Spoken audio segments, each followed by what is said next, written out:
Welcome back guys to a new reaction video. My name is Julius. Today we are watching Will the Funded Trader TFD pay us back? The Funded Trader is like one of the biggest prop firms, and Dan is now analyzing this prop firm for us, if it's legit or if it will remain a scam.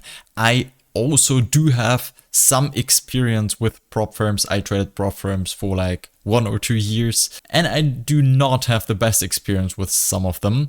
But Dan is like a prop firm pro. In the recent reaction, we saw all of his prop firm awards being printed out in the back of his office, and he had like, I don't know, 10. So I'm sure that he will get us some new information here. Right, is TFT coming back?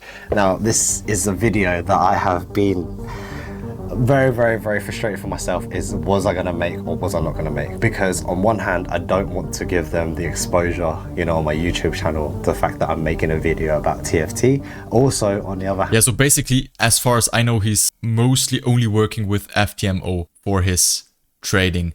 But as far as I know, FTMO is more like stuff for Forex trading, not for the big future markets, I think. Hand as well, and I just don't want to be associated with them for the things that they've done. But on the flip side, I feel like I'm a very neutral and an honest person, so it's important to make these types of videos.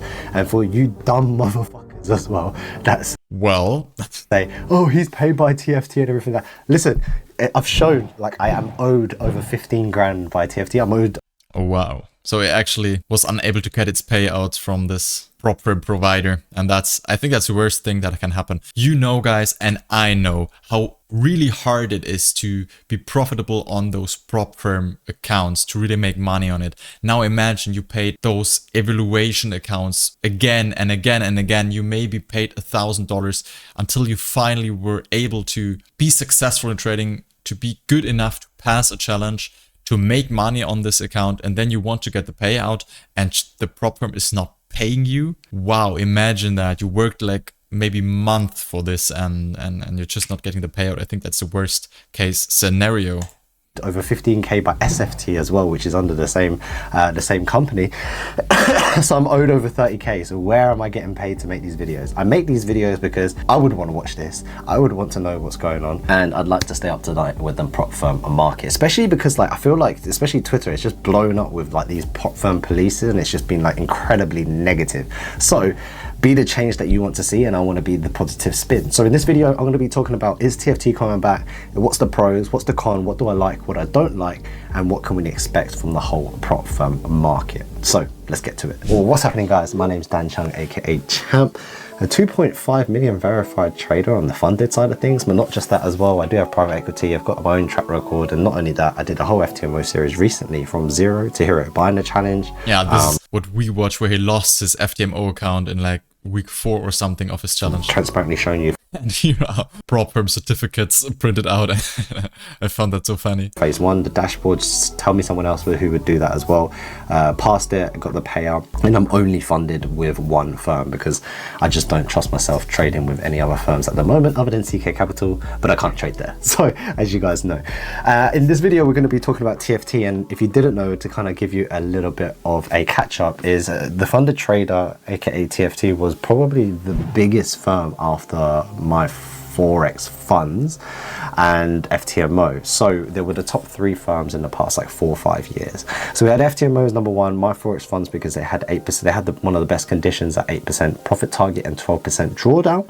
And then TFT came along. Oh, that's really not bad. That and made it very gamified, this night theme and whatever. Now my first impression was horrendous. I absolutely hated TFT, and why I hated them is because the spreads were ridiculous. If you didn't see, I actually got slipped, I think, over $1,000, which was insane. And then they gave me the funded account and gave me everything else, but in the email in and in itself, they explained the spread and explained the market execution, and I just resent the email back to them. I said, read it and you tell me, does that even make sense to you? And then long behold, it didn't make any sense. They gave me the funded account, but at least they rectified everything. Now some people may say, oh, they rectified it because you're an influencer, but that wasn't the case. They didn't know who I was. It wasn't anything. It was just an email back and forth, and that's what it is. They may have known, I don't know. Even the fact that you have discuss and go into arguments with a prop firm is like so ridiculous to me. And currently I'm not trading any prop firm. I'm trading my equity account. I do not have any problems with that. And yeah, maybe a little later in the video, I can talk about my experience with prop firms. And I had some payouts, but I also had some problems coming up. No, but as far as I'm concerned, I didn't say, hey, I'm an influencer, you don't give me. And by the way, it was not just my trading that caused those problems, okay? Just a disclaimer, it's not just me. Account, like, to be honest, I don't care, because even if I do get the account, that just means it's also negative and it's not even going to work for like the people I refer it to. Do you know what I mean? So from the first-hand experience, I didn't really have the greatest experience with TFT. Why did I even decide to get funded with them, and why I traded with them, and why are we in this situation as well to kind of fast track, is I wanted to get more allocation. Now, scalability is one of the best parts of trading. Now, if you haven't seen, I made a video about the 10-year cycle of your trading, and I talk about different levels of it, you know, the learning phase, the struggling, and I was in the current phase of scalability. I still am to some degree. And what that means is you're trying to get more capital because you are consistently able to make 2%, 5%, 10%, or whatever it is. Yeah, that is one of the biggest things that we all have to consider, is at the point where we are profitable. Maybe we have lost quite a significant amount of money till that point, okay? Probably every trader lost money on its way to getting funded, to get profitable, sorry. And when you are at the point where you're profitable, maybe you actually ran out of money because you lost it all in your educational phase that maybe lasts 2, 3, 4 years, different for each person. But at the point where you are profitable, maybe you do not have that big capital anymore to really make a consistent income from it. So then you begin to search for, scalable options where you can get money to trade with. And then those prop firms seem to be a legit way in doing so, until you notice that maybe you lose even more with those challenges that you may end up not passing because of a thousand different reasons. But in the end, you would have probably be better off in just starting a small equity account and trading like one micro contract or stuff like that, okay? The problem that I had with passing those challenges based off my strategy is that I have very specific fixed rules that I am trading the same way every day. And that inevitably means that I will have a losing week and maybe even a losing month, because on some occasions the market conditions do not match my strategy. And then I will end up having a losing streak. And in those losing streaks, I'm not able to pass the challenge. Nevertheless, and I tested my strategy in my backtest Excel sheet for 6 or 7 years now, every year is highly profitable with my approach. Every year is highly profitable. And we have sometimes a losing month, but most of the months are profitable. So starting with an equity account and having a very profitable year might make more sense, for me at least, than trying those 30 days prop trading challenges with very little risk threshold, and crashing them every once in a while is like making no progress at all. While in the equity, I could already been at a profitable year, okay? So that is my point of view as far as we're talking about it now. Your return of investment is over a quarter or yearly period. And I wanted to get more funding. You know, I had 2.5 million and 600K of that was with TFT. Now, unfortunately, as soon as I got funded and then I did maybe 1 or 2 payouts, the third payout or the fourth payout was due. We had a 5K and then a 7K, I believe. And then maybe like I had the 3K that was already pending from before, which was backlog. So it was that plus all of those. And then the company went into administration. Now, unfortunately, this administration stemmed from many things. So my Forex funds ended up getting their lawsuit last year, which is basically operating under different, like basically slipping people unregulated and offering like products, and they were under the CFTC. That's a whole nother case. Then MT5 basically started shutting down every company and their services towards all of them, which basically caused a massive backlog in terms of migration, the cost. And then obviously FPFX was another company who was providing a lot of white labeling and MT5 solutions. So with all of this being said, when all of these things happened all in one turn, it started damaging the company and they just couldn't recover. Now, the fact that they couldn't recover could be down to many things that we don't know. The margins, the companies, legals, maybe things behind the scenes. I really don't know and I really can't comment. But what I can say is that at the end of the day, I chose to get funded with them. I chose to take on that risk, and I chose to understand that, listen, even though it was 15K that I was due in payout, payouts. The investment was maybe $2,000 for the accounts or so. That's all I have initially lost, which is the best thing about prop firms. The only thing is the sign-up fee. Now, so I use this opportunity to talk a little bit about additional problems I had with the prop firms. I actually tried with, I guess, 2 prop firm providers. I'm not gonna talk about the names of the prop firms. Maybe you can contact me via email to really find out what the problems were. But so the first prop firm provider actually had the problem that once you pass the challenge and you are profitable on the funded account, you actually will be transferred into a real account with the broker or with the prop firm. Okay, you get like a real account where profit you made during your funding will be transferred into real money on the real account that you can now fund via bank transfer, etc. So it's basically just a regulated CFD broker now where you can trade your futures. And this was not what I was looking for, because here in Germany I would face different tax regulated problems with having now a new real funded CFD account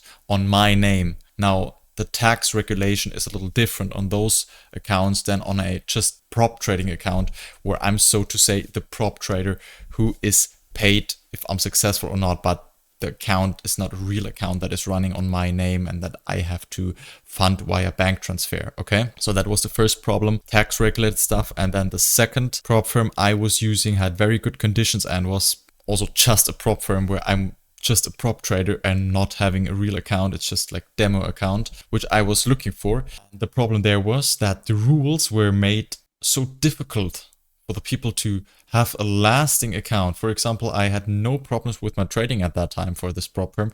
And also the fact that I had to change up my trading style a little bit in order to be able to really pass those challenges without getting like those big losing streaks. Okay, I told you before, my strategy also has some losing months, so I had to change up a little bit. You definitely have to make sure that your way of trading matches the regulations of your prop firm, okay? The rules of your prop firm. Sometimes there's a mismatch. But the problem I had with the second one was just that the rules were kind of tricky and really were made for just the cause that people are failing the challenge. For example, there was a time where the market closed early, okay, like at 12 Eastern Standard Time, something like that. And I kind of forgot about it and I had my position open and was not able to close before the market closed that day. So my position was still open, and then the broker immediately shut down my already funded account because I held my position over the market close, because I just forgot about the market closing a little earlier that day than usual. And that was like devastating to me, and I was furious that they really closed my already funded account. I passed the challenge and I was making money on it, and I just shut it down because I was holding the position, so to say, overnight. The market closed a little early today.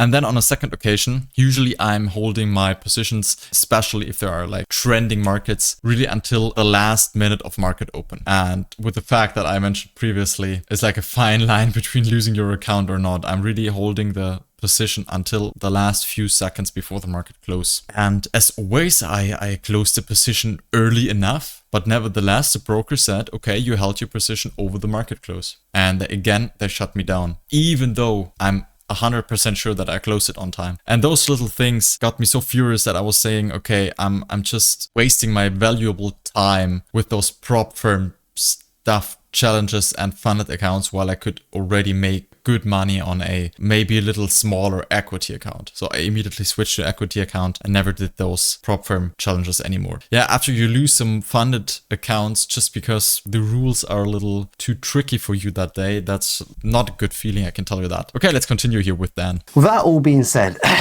now TFT have gone on that they've decided to come all the way back, which is, they announced filed of insolvency, then they were bought by another company, and then now they are back trading, which is insane. I think they're doing like 3 million or 4 million a month, maybe with like a 50 or 60% margin. I don't know. I really don't know. I'm just pulling these numbers and just assuming. But the one thing I am really impressed by, and like I say, I'm a businessman, but I'm also very fair. Like, if you're a prick, you're a prick. If you're good, you're good. I'm very, very front. You can't hate a company that's trying to right its wrong. Because if you hate a company that's trying to right its wrong, then you are no better than that company being wrong. Does that make sense? Like True Forex funds, they just decided to dip. They owed me another 15k as well, which was annoying because I actually really I really wanted that payout because it actually took me 3 tries to get it, and I was due, and then they just went under, and he just went under. He had all of this. Yeah, that's what I was talking about. Okay, you need several tries, you lose money with all of those challenges, and then you're waiting for the final payout and it's just not coming. I only can imagine it's devastating. At least the payouts I had were coming into my account. Okay, that's the first good thing. It's balls to say, you know, I'm going to make it happen. I'm going to bring the True Forex funds back. And yes, they tried, but I think he could have tried harder, but instead he decided to cash out and just run away, which is what it is. That's a choice that they decided to make. But at least TFT have decided to come back. We may not be a fan of them, we may not like them, but they are trading, they are trying to pay people back, they are giving accounts back, and they're operating under the same company. They could have closed shop and then opened another company and been incognito. I know some companies and some firms, which I won't say on, have actually just done that. But that's the craziest thing. They are trying to right their wrongs, which is something that I kind of took on at CK as well, is that even though, like, for example, payouts, everyone's like so used to these 24 hours and 48 hours, and also so many people are so used to these, you know, 8% or like a 50% drawdown or something, like these crazy rules. But it goes to the fundamentals. If it's too much in favor of the trader, the prop firm suffers. If it's too much in the favor of the prop firm, the trader, too much. And now that's the problem we have currently. In favor of the trader, the prop firm suffers. What he's talking about, if the regulations and the rules are too much in our favor, the prop firm may has to end up paying too many traders and is actually writing red numbers and is not able to pay all of the traders. And they end up just closing down, shutting down, and you will wait for your payout forever. And if the rules are too strict and all of the people lose money, prop firm is very profitable, but you are not really able to pass the challenge. So that's the thing. If the rules are okay and realistic to win, then you have the risk that you will not be paid in a few months because too many traders are profitable on that prop firm. And I think it's just crazy to think about that. I'm not the biggest fan of the prop firms currently. Definitely make sure to watch the rest of Dan's video. Very informative video, great stuff. It definitely deserves an immediate like. Just 1 hour ago the video was released. You're probably gonna see it a little later. Thank you guys for watching. That was my thought on prop firms, on my experience. And I don't know about the fund trader. I never traded with them, but especially after this video, I would not touch them from a mile away right now until they might change. Maybe. So thank you guys for watching. We'll see you in the next episode. Take care of yourself, guys. Bye bye.